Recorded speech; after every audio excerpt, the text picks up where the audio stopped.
সাব্বির আশিসের নিখুঁত পাস যেমন রূপকথা বুনত, তেমনি কায়সার হামিদ, মোনেম মুন্না ও গোলপোস্টের নিচে কাননের ইস্পাত কঠিন প্রাচীর ভেদ করা ছিল অসম্ভব।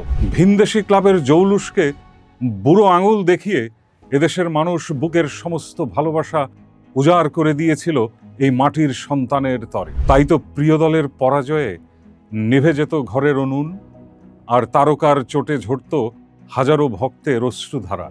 বাংলাদেশ আর ফুটবল মানেই মাঠের সবুজ সীমানা ছাড়িয়ে এক বাঁধনহারা উন্মাদনা আর বুকের গভীরে লালিত আজন্ম হাহাকারের নাম। স্বাধীনতার রক্তিম সূর্যোদয়ে যুদ্ধবিধ্বস্ত দেশ যখন নতুন করে বাঁচতে শিখছিল, তখন ফুটবলই ছিল বাংলার প্রাণের স্পন্দন।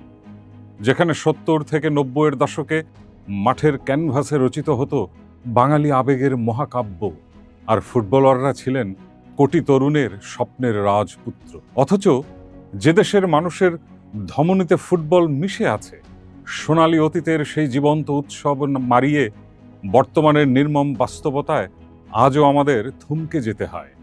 কেন বিশ্বমঞ্চের সবুজ ঘাস ছোঁয়া হলো না?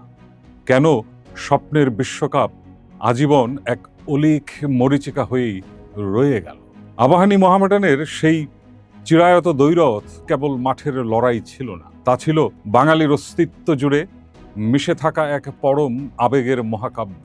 সেদিন ঢাকা স্টেডিয়ামের কানায় কানায় পূর্ণ গ্যালারি ছাপিয়ে ফুটবল পাগল মানুষ ঠাঁই নিত গাছের ডালে কিংবা দালানের কার্নিশে, আর সবুজ ঘাসের ক্যানভাসে চলত সালাউদ্দিনের সেই জাদুকরী ড্রিবলিং, এনায়েতের বুলেট শট কিংবা চুন্নু ওয়াসিমের বাতাসে ভাসানো ক্রসের মায়াবী প্রদর্শন।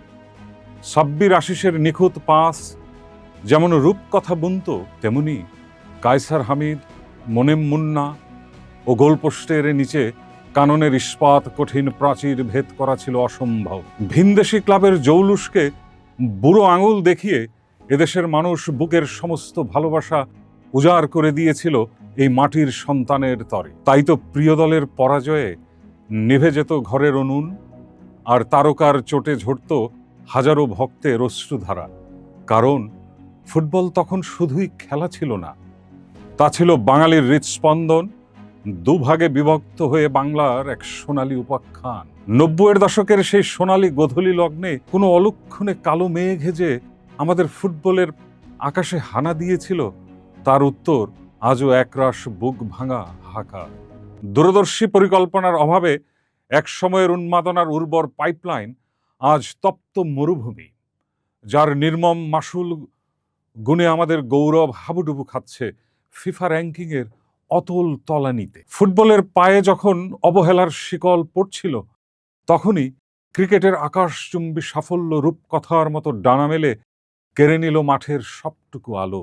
অন্যদিকে ঐতিহ্যবাহী ক্লাবগুলো ক্যাসিনো আর নোংরা রাজনীতির অন্ধকার আবর্তে কলুষিত হলো, আর জীর্ণ স্টেডিয়াম ও রুগ্ন একাডেমির শূন্যতা ফুটবলের কফিনে যেন শেষ পেরেকটি ঠুকে দিল। ফলশ্রুতিতে কর্পোরেট স্পন্সররা মুখ ফিরিয়ে নেয়, ফুটবলারদের পেশাগত নিরাপত্তা ধূলিসাৎ হয়ে গেল। আর এই নির্মম বাস্তবতার করাল গ্রাসে উদীয়মান তরুণরা এক বুক অভিমান নিয়ে বিমুখ হলো ফুটবলের সবুজ গালিচা থেকে। মাঠের সবুজ ক্যানভাসে বলের এক একটি ঘূর্ণন কেবলই কোনো জয় পরাজয়ের আখ্যান নয়, বরং তা একটি গোটা জাতির আত্মিক মুক্তির মহাকাব্য। যে ফুটবল একদা ধুলোবালি মাখা পায়ে নিছক খেলা ছিল, আজ তা মাদক আর গ্যাং কালচারের জমাট অন্ধকার থেকে তরুণ আত্মাকে ছিনিয়ে এনে এক সুতোয় বাঁধার অমোঘ জাদুমন্ত্র।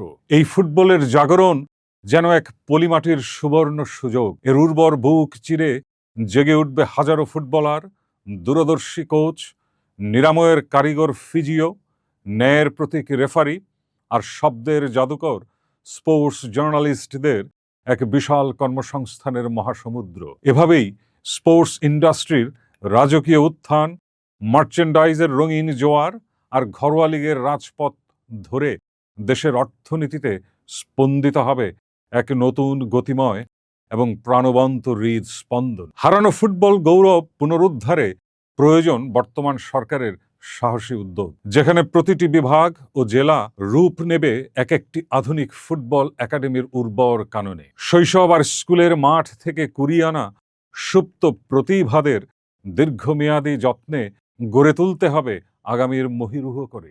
সুরক্ষায় থাকবে উপজেলার প্রতিটি খেলার মাঠ, উঠবে নতুন স্টেডিয়ামের প্রাচীর, আর জাতীয় দলে লাগবে বিশ্বমানের কোচের মন্ত্রমুগ্ধ ছোঁয়া।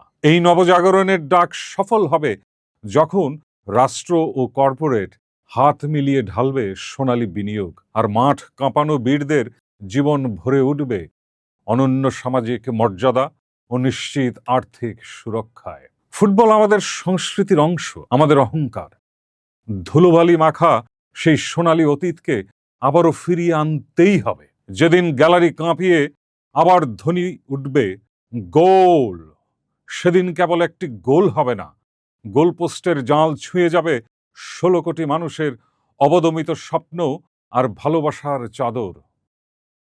ঢাকা পেপারসের সঙ্গেই থাকুন।